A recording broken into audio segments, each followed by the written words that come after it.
अस्सलाम वालेकुम, मेरा नाम है रमशा इकबाल और आज हम लोग चैप्टर नंबर 3 द सेल का लेक्चर नंबर 7 स्टार्ट करने वाले हैं। और हम लोगों ने जो टॉपिक स्टार्ट किया हुआ है वो है स्ट्रक्चर ऑफ सेल। ठीक है, एक दो टॉपिक सिर्फ इसमें रह गए, फिर ये टॉपिक कंप्लीट हो जाएगा। ठीक है, तो आज जो हम ऑर्गेनेली स्टडी करने लगे हैं वो है प्लास्टिड्स। प्लास्टिड्स क्या होते हैं? ये मेम्ब्रेन बाउंडेड ऑर्गेनेलीज है। पहले तो ये बात इधर देख ले कि ये मेम्ब्रेन बाउंडेड है, यानी कि इन ऑर्गेनेलीज के इर्द गिर्द क्या है? मेम्ब्रेन प्रेजेंट है।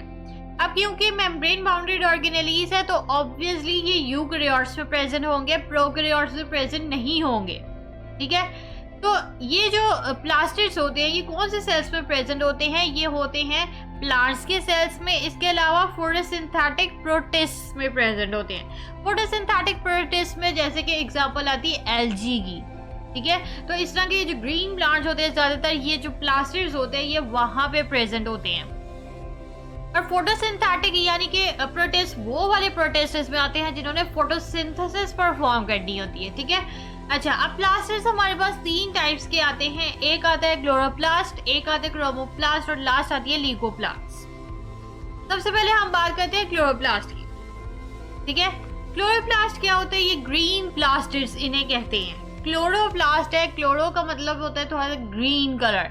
ठीक है, तो ये इस तरह के प्लास्टिड्स होते हैं जो कि ग्रीन कलर के होते हैं। और ये ग्रीन प्लास्टिड है, ये कहाँ पे प्रेजेंट होंगे? उन पार्ट्स पे प्रेजेंट होंगे प्लांट्स के जो पार्ट ज्यादातर ग्रीन होते हैं। यानी कि इसमें कौन कौन से पार्ट्स आ सकते हैं? इसमें वो आती है आपकी स्टेम आ सकती है, आपके लीव्स आ सकते हैं। ठीक है, तो ये ग्रीन पार्ट्स में प्रेजेंट होते हैं। इसके अलावा एल्गी में भी ये प्रेजेंट होते हैं। अच्छा, इसके अलावा ये है कि ये फोटोसिंथेसिस इन्होंने परफॉर्म करनी होती है। फोटोसिंथेसिस क्या किस तरह से परफॉर्म करते हैं? इनके अंदर कुछ पिगमेंट्स प्रेजेंट होते हैं। ये जो पिगमेंट्स होते हैं ये कैप्चर करते हैं लाइट एनर्जी को और कन्वर्ट करते हैं केमिकल एनर्जी में और उसके बाद प्रिपेयर करते हैं ग्लूकोज को। ठीक है, इस एनर्जी को यूज करके यानी कि केमिकल एनर्जी को यूज करके ग्लूकोज की प्रोडक्शन करते हैं। अच्छा, ये जो प्रोसीजर है ये असल में ये फोटोसिंथेसिस ही है, इसे ही फोटोसिंथेसिस कहते हैं। तो असल में होता क्या है कि पिगमेंट्स जो इनके अंदर प्रेजेंट है, फोटोसिंथेटिक पिगमेंट्स, उन्होंने ही फोटोसिंथेसिस परफॉर्म करनी होती है। ये क्या करते हैं? लाइट एनर्जी को कैप्चर करेंगे, कन्वर्ट करेंगे केमिकल एनर्जी में, केमिकल एनर्जी को यूज करेंगे और ग्लूकोज की फॉर्मेशन करेंगे। अच्छा, इसके अलावा क्लोरोप्लास्ट की बात करें तो ये डबल मेम्ब्रेन इसके इर्द गिर्द प्रेजेंट होती है। जिस तरह से आपको पता है कि माइटोकॉन्ड्रिया में भी डबल मेम्ब्रेन होती है, इसी तरह क्लोरोप्लास्ट के इर्द गिर्द भी डबल मेम्ब्रेन होती है। अच्छा, इसके अलावा आप स्ट्रक्चर की बात करें अगर हम क्लोरोप्लास्ट की, तो इसकी जो अंदर वाली मेम्ब्रेन होती है उसके अंदर वाली जो साइड होती है यानी कि उसके अंदर क्या प्रेजेंट होता है? स्टैक्ड मेम्ब्रेन्स बहुत ज्यादा प्रेजेंट होती है। और ये जो सेट्स होते हैं, ये जो डिफरेंट स्टैक्ड मेम्ब्रेन्स के जो सेट हैं इनको कहते हैं ग्रेना। प्लूरल में हम कहते हैं ग्रेना और सिंगुलर में हम कहेंगे ग्रेनम।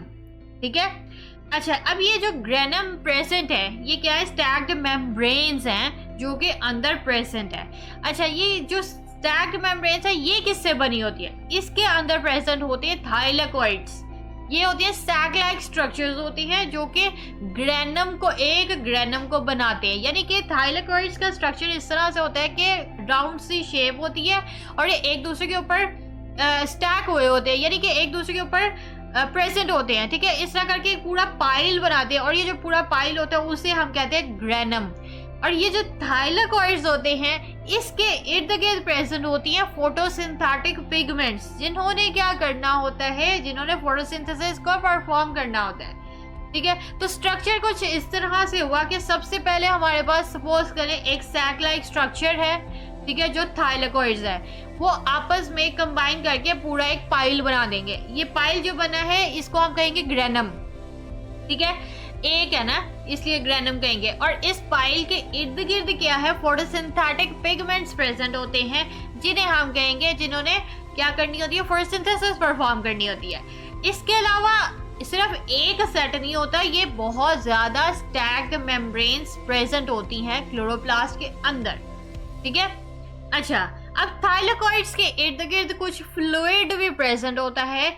उस फ्लूइड को हम कहते हैं स्ट्रोमा। इसके अलावा ये आता है कि क्लोरोप्लास्ट के जिस तरह से आपने देखा था कि माइटोकॉन्ड्रिया में भी क्या था कि उसका अपना डीएनए होता है, अपने राइबोसोम्स होते हैं, इसी तरह क्लोरोप्लास्ट के अंदर भी ऐसे ही है, उसके अपना ही डीएनए होता है और अपने ही राइबोसोम्स भी प्रेजेंट उसके अंदर होते हैं। ठीक है, अच्छा जी। अब प्लास्टिड्स की हमारे पास सेकेंड टाइप जो आती है वो है क्रोमोप्लास्ट।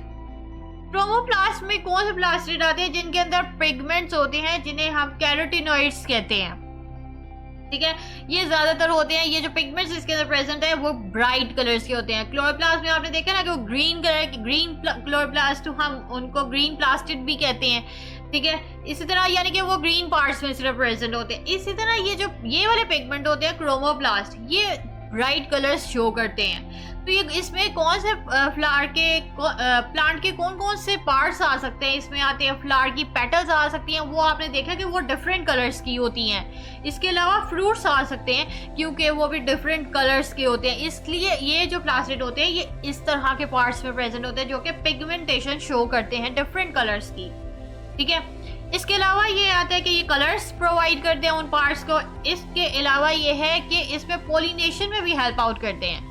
पोलिनेशन क्या होती है? पोलिनेशन आपको पता है कि ऐसा प्रोसीजर होता है जिसमें पोलन ग्रेन्स जो है वो मेल पार्ट से यानी कि एंथर से फीमेल पार्ट में जाते हैं, स्टिग्मा में। ठीक है, ये जो पोलिनेशन क्या है? पोलन ग्रेन्स की जो ट्रांसफर होती है। ठीक है, दूसरा इसमें ये आता है कि ये किस में हेल्प करता है? ये फ्रूट्स और सीड्स के डिस्पर्सल में भी हेल्प आउट करता है। आपको पता है ना कि फ्रूट्स हैं या सीड्स हैं वो डिस्पर्स करते हैं, तो ये उसमें भी हेल्प आउट करते हैं क्रोमोप्लास्ट। ठीक है, लास्ट में हमारे पास जो प्लास्टिड आते हैं वो है ल्यूकोप्लास्ट। अच्छा, ये ऐसे पिगमेंट होते हैं जिनकी कोई पिगमेंटेशन ही नहीं होती, ये कोई कलर शो नहीं करते।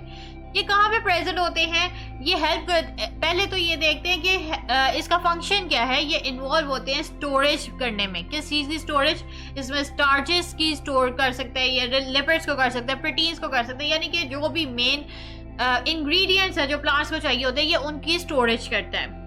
ठीक है, इसके अलावा ये उन पार्ट्स में प्रेजेंट होते हैं प्लांट के जहाँ पे फूड को स्टोर किया जाता है, यानी कि इसमें अंडरग्राउंड स्टेम्स आ जाती हैं, सीड्स आ जाते हैं, रूट्स आ जाती हैं, यानी कि इसमें कोई उसकी पिगमेंटेशन नहीं होती। ये अंडरग्राउंड में ज्यादातर ल्यूकोप्लास्ट जो है वो प्रेजेंट होते हैं प्लांट के। अब मैं आपको ये बुक से पढ़ा देती हूँ। यहाँ से आज हम लोगों ने स्टार्ट किया। आज ये जो टॉपिक हम लोगों ने पढ़ा है ना प्लास्टिड्स का, ये बहुत ज्यादा इंपॉर्टेंट लॉन्ग क्वेश्चन है, ये बहुत इंपॉर्टेंट है। क्लोरोप्लास्ट लाजमी तौर पे आता होता है। ठीक है, और ये आपने डायग्राम भी लाजमी तौर पे याद करनी है। ये बाहर वाली जो होती है ये आउटर मेम्ब्रेन है, आपको पता है इनर मेम्ब्रेन अंदर वाली है। उसके अंदर क्या है? ये हमारे पास सैक लाइक स्ट्रक्चर्स हैं। एक जो स्ट्रक्चर है उसे कहेंगे थाइलाकोइड, और जब ये पाइल बना लेंगे तो ये क्या बन गया है? ग्रेनम बन गया।